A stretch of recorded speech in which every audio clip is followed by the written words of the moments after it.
Arsenicum album शरीर के विभिन्न तंत्रों पर विशिष्ट प्रभाव रखती है।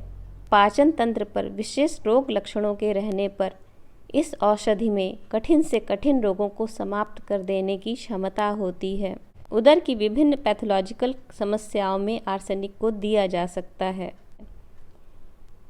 जैसे पहला एक्यूट गैस्ट्राइटिस में, जिसमें आमाशय अर्थात पेट के अंदर की दीवार में सूजन हो जाती है। दूसरा गैस्ट्रोएंटेराइटिस में, जिसमें पेट और आंतों दोनों की ही अंदरूनी दीवार में सूजन आ जाती है। गैस्ट्रिक अल्सर, पेट में घाव या छाले होने पर। गैस्ट्रिक कार्सिनोमा, पेट के कैंसर में आर्सेनिक बड़ी उपयोगी है। यदि आर्सेनिक के लक्षण रोग के लक्षणों से बिल्कुल ठीक मिल जाते हैं तो रोग किसी भी अवस्था में हो, शुरुआती अथवा बढ़ी हुई, ठीक हो जाता है। अतः रोग के लक्षणों को आर्सेनिक के लक्षणों से मिलान करके देख लेना बहुत ज़रूरी होता है। यह दवा तभी काम करेगी, अन्यथा नहीं। फूड पॉइजनिंग के परिणाम स्वरूप एक्यूट गैस्ट्रोएंटेराइटिस हो जाती है और उल्टी दस्त आने लगते हैं।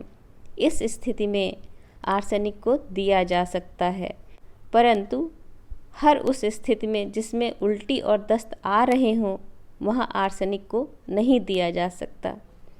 आर्सेनिक के मामले में यह लक्षण देखना आवश्यक होता है कि तीव्र जलन युक्त दर्द हो रहा है कि नहीं। घाव पेट का हो या आंतों में कहीं भी, परंतु विशिष्ट जलन युक्त दर्द होना अति आवश्यक लक्षण है। इसे प्रेजेंट होना ही चाहिए, तभी दवा काम करेगी, अन्यथा नहीं। साथ ही यह भी ध्यान रखना चाहिए कि ये जलन वाले दर्द तभी शांत होते हैं जब उस स्थान पर शरीर के ऊपर से सेंक देकर या किसी अन्य तरीके से गर्मी पहुंचाई जाए, अथवा हल्के गर्म या गुनगुने तरल पदार्थ पीने को दिए जाएं। आर्सेनिक के रोगी की स्थिति ठंडी चीज़ों के प्रयोग से खराब होती है। आर्सेनिक का रोगी चिली पेशेंट होता है। यह देखा गया है कि आर्सेनिक का रोगी बहुत व्यथित, बहुत चिंतित, डर युक्त चिंता से घिरा हुआ भयग्रस्त रहता है, हमेशा बेचैन रहता है, हमेशा प्यासा रहता है और हमेशा ही ठंडे पेय पदार्थ पीने की इच्छा जाहिर करता है, क्योंकि उसका मुंह अंदर से काफ़ी गर्म रहता है। उल्टी आने से मुंह और गला झुलस सा जाता है, परंतु ठंडे पेय पदार्थ पी लेने के बाद पेट का दर्द बढ़ जाता है। आर्सेनिक को देने के लिए 2 बातें हमेशा ही याद रखनी चाहिए। पहली बात, गैस्ट्राइटिस का रोगी पेट में तेज जलन युक्त दर्द की शिकायत करेगा ही करेगा, और दूसरी बात कि रोगी को उल्टी होने पर कम मात्रा में या अधिक मात्रा में तरल पदार्थ निकलेगा ही। वह तरल पदार्थ म्यूकस, बाइल या ब्लड, श्लेष्म, पित्त या रक्त कुछ भी हो सकता है। इसमें भी उल्टी के साथ जलन युक्त दर्द का लक्षण देखने को मिलेगा ही। इसके साथ यह भी देखें कि पेट को दबाने पर रोगी उसे सहन कर पाता है कि नहीं, क्योंकि रोगी पेट पे दाब सहन नहीं करता। ऐसे केस में इलाज करने पर एक चीज़ याद रखनी चाहिए कि आर्सेनिक में पेट के मरीज की तकलीफ दूध पीने से बढ़ जाती है। अतः इस मरीज को कभी भी दूध पर निर्भर रहने को या दूध पीने को ना कहें।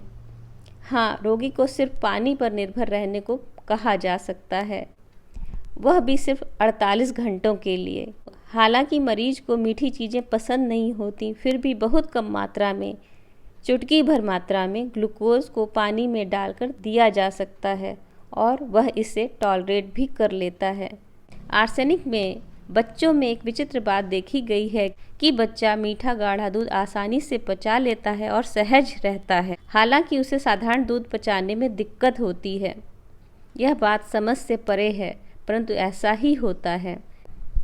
रोगी मीठा खा नहीं सकता, दूध की चाहत रखता है, पचा नहीं सकता, ठंडी चीज़ें पीना खाना चाहता है, परंतु यह उसे नुकसान करती हैं। आर्सेनिक में पीरियोडिसिटी देखी जाती है, लक्षणों का बार बार आवर्तित क्रम में आना। पित्त संबंधी रोग बार बार होते हैं और वहाँ पर आर्सेनिक बड़ी सहायक सिद्ध होती है। आर्सेनिक के रोगी आमाशय आंत्र विकार, गैस्ट्रोइंटेस्टाइनल अपसेट्स में भयानक डर से घिरे हुए रहते हैं। ऐसी स्थिति में वे कुछ भी उत्तेजक पदार्थ पीकर ठीक होने की उत्कट इच्छा जाहिर करते हैं। ये उत्तेजक पदार्थ कुछ भी हो सकते हैं, जैसे अल्कोहल, कॉफ़ी, चाय या कोई भी उत्तेजक पदार्थ। उत्तेजक पदार्थ उसे उत्तेजित कर दें, परंतु सभी उत्तेजक पदार्थ उसका दर्द बढ़ा देते हैं। आर्सेनिक के रोगी में देखा जाता है कि ऐसे रोगी अधिकतर तो भोजन से घृणा ही करते हैं, परंतु विशेषकर वसायुक्त और चिकनायुक्त भोजन से उन्हें विशेष घृणा होती है। आर्सेनिक के केस में विविध प्रकार का मल होते देखा गया है। एक्यूट गैस्ट्राइटिस या एक्यूट गैस्ट्रोएंटेराइटिस में पतला पानी जैसा दस्त जिसमें कुछ म्यूकस श्लेष्मा के टुकड़े होते हैं।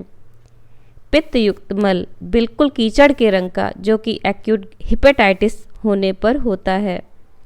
गैस्ट्रिक अल्सर या गैस्ट्रिक कार्सिनोमा में तारकोल के रंग का मल टैरी स्टूल देखा जाता है। इसी के साथ इस वीडियो को समाप्त करती हूँ। धन्यवाद।